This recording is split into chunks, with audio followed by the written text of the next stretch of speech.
the Chase Thomas Podcast, for people who have nothing but time to kill.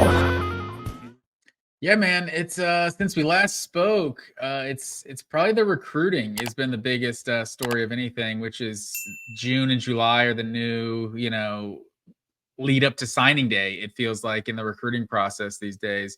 And so Zayden Walker, I think, committed like the day we did our last podcast, and since then there's Talon Taylor, the wide receiver, committed to Georgia, the 4-star. Christian Garrett, defensive lineman. Todd Robinson, athlete, who I think they're recruiting to play running back, if I'm not mistaken. No, he's going defense from what I gathered, because Tennessee was recruiting as a running back, but the Valdosta kid, he's actually, I think, being recruited. He is going to be DB. Mm-hmm. I'm confusing him with Derek Cooper was the other one, the 2026 guy who committed on the 6th. He's also listed as an athlete. I think he's listed as a safety, I want to say, on 24/7, but I think Georgia was recruiting him to play running back. But yeah, then 4 days later on the 10th, dude decommits. So we'll see. He's a 5-star, I think, I want to say on 3. But I don't think the other sites have him quite as high, but two from South Florida. So we'll see.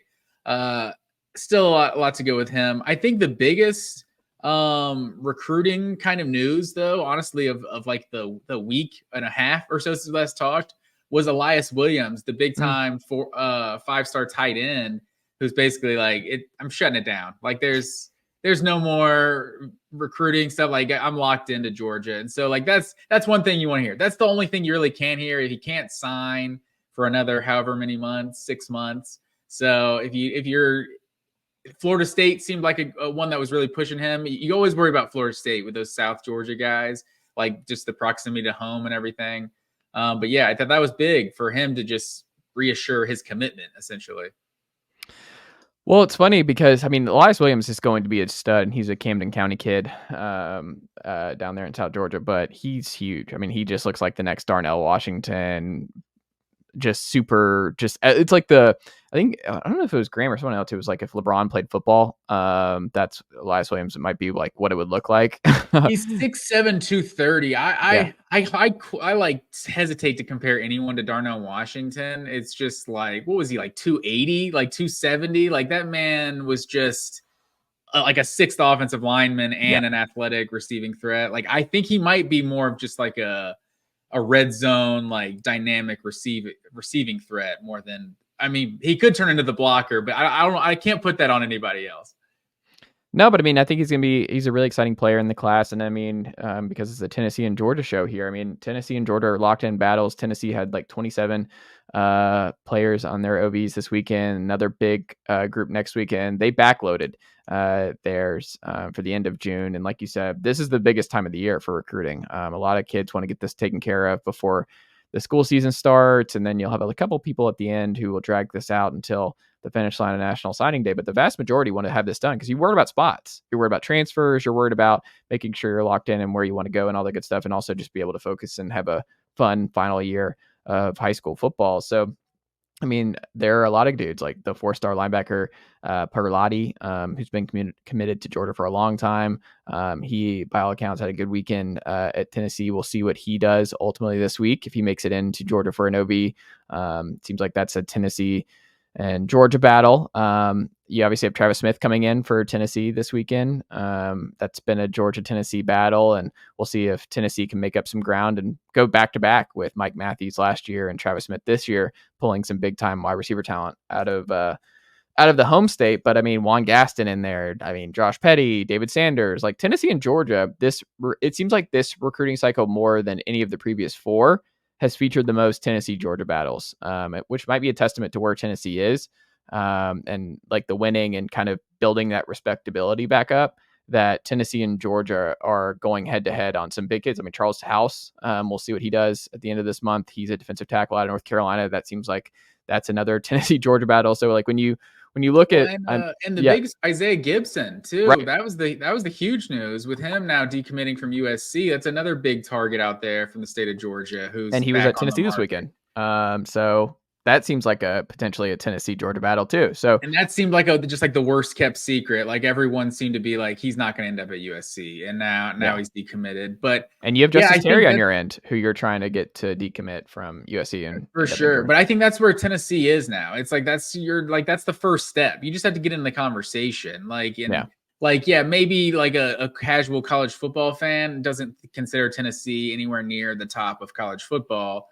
But when all the big time recruits are like looking at you in their final 10 and their final 5, like that says something to where your program is. And there's no, Rusty Mansell says it all the time, there's no points for second place in recruiting, but it does speak to like, no, the big time talented guys see what Tennessee's building, and they might not be landing them all, but they're definitely like, man, I'm sure you know more than me. Like it's just night and day different right now, Tennessee football, than it was like 3 years ago. Like we were talking, like just the different conversations they're in right now.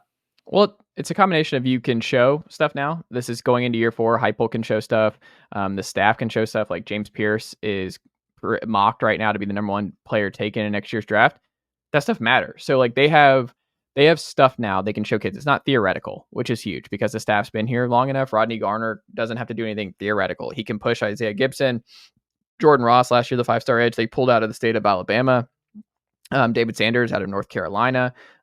Guess what? Darnell Wright, top 10 pick last year. So you have this pedigree, and we'll see what Lance Hurd does this year for Tennessee, the 5-star transfer from LSU. Like, I think right now, I mean, obviously Jalen Hyatt and Cedric Tillman both drafted, so I think that helps for Tennessee too. And I don't know. I think it's going to be interesting to see who wins a couple of these battles. And like Austin Price, friend of the show, and VolQuest.com, like he always says, you have to just get your share. You have to get your select few if you're Tennessee. So Tennessee's not going to land all these guys.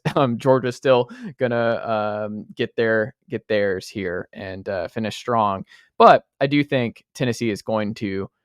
I think it's going to surprise from Georgia fans that Tennessee gets some big names in the state of Georgia and win some battles over Georgia for some guys that they won. I mean, that's what happened last year. I mean, with Mike Matthews and some other guys, it's not just Georgia's going to win a lot of these battles. You're not going to believe this, Matt Green. Georgia's going to do really well in a lot of these recruiting battles, but Tennessee is building up more and more. And I think as you're starting to see the guys who are coming in too, a lot more 4 and 5 stars that are walking on campus, and that's who they're focusing on. It's just part of a program build. Is you have to build up brick by brick, and they're going to start winning some of these big boy battles. Well, and you're never going to be able to win all the recruiting battles, right? Yeah. So you can especially only in the state of Georgia. Yeah, you're only be able to take 25 guys. So Georgia's going to lose some battles, man.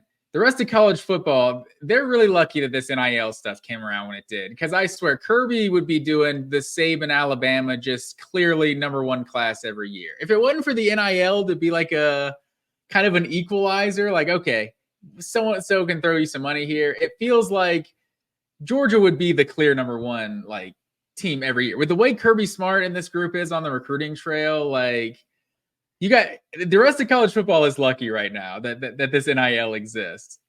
I don't think it hurts the recruiting. I think it's more of a retention. So I think he would be like where he wouldn't lose the body. So like Kirby would still be as top heavy and as recruiting dominant as he is the high school level. I just don't think he would. I think what was different with Saban, and he was the last. And this will actually get into a question we have that we're debuting our theme here on tonight's show, but in our Nobody Asked mailbag is like, will we see another version of what Kirby's done in the regular season in the last 4 years? But it kind of goes back to what Saban did. And I think it's impossible to recreate what Saban did, in part because you can't have the depth that Saban did at Alabama, where he's stacking classes and guys aren't transferring out, and you don't have to worry about re-recruiting your roster every offseason. Like Georgia loses good players every offseason because you just can't pay and retain everybody. So I think that's the difference with Kirby's Bulldogs and Saban's Crimson Tide, is that you can't retain everybody like you were able to. Like he was just able to hoard talent, and they weren't going anywhere because they had to sit and this, that, and the other. I think in the current landscape of college football, it's just Kirby can't have the depth. Like he'll have a lot of depth. They'll still be one of the most talented teams every year, but they're still like everybody else, the top tier contenders. A bad injury here or there, like that can make things dicey. You saw it in the Alabama game. Like you weren't as deep at the offensive line. Like you got banged up a little bit there, and you saw, okay, well, if that person's hurt, that leaves us susceptible. Like little things like that, because I just don't think you can stack the depth like you were able to do it during the height of Saban's tenure. No, I think that's true. It's a new era, and I want to apologize to the fans out there. This is for the dog bites. A lot of Tennessee talk working its way into the dog bites segment. I don't know what that was all about. Well, But no, no, it worked. It flowed because it was a combination. Is that Tennessee and Georgia this cycle are recruiting a lot of the same guys. Like that's kind of the highlight here is that Tennessee and Georgia no, are in for some sure. big battles. But I have one last note on the dog bites, kind of playing off the Elyiss Williams thing I was talking about. A lot of Georgia fans, the old heads out there, had to live through they got to live through the Herschel Walker era, and then they had to live through every other good running back Georgia ever had being compared to Herschel Walker, and you're like, okay, Garrison Hurst, great player, he's not Herschel Walker. You just every time Musa Smith, yeah, he had a good season, he's not Herschel Walker. No, Sean Marino, yeah, he's great, he's not Herschel Walker. I feel like that's where we're gonna be now. We lived through the Brock Bowers era. Like Oscar Delp, this guy's got some Brock Bowers at it. It's like, okay, guys, let's just relax. He's a good tight end. Like Elyiss Williams, number one tight end in the country. Like we saw how Georgia used Brock Bowers. He could be like that, really dangerous. It's like, no, Brock Bowers, he was just, I think we're not going to have a player like that for a long time. Dude was just special. Like, I think he's probably the best skill player Georgia's had since probably Todd Gurley. Just a straight up difference maker. Like that guy was just different when he was playing. But there's this section of the Georgia fans, my dad included, that we need to get the tight end involved more, just for years and years. And we finally gave it to Brock Bowers. It's like, yeah, because that tight end was the best player on our team, not because he was the tight end, because we were scheming the tight end differently.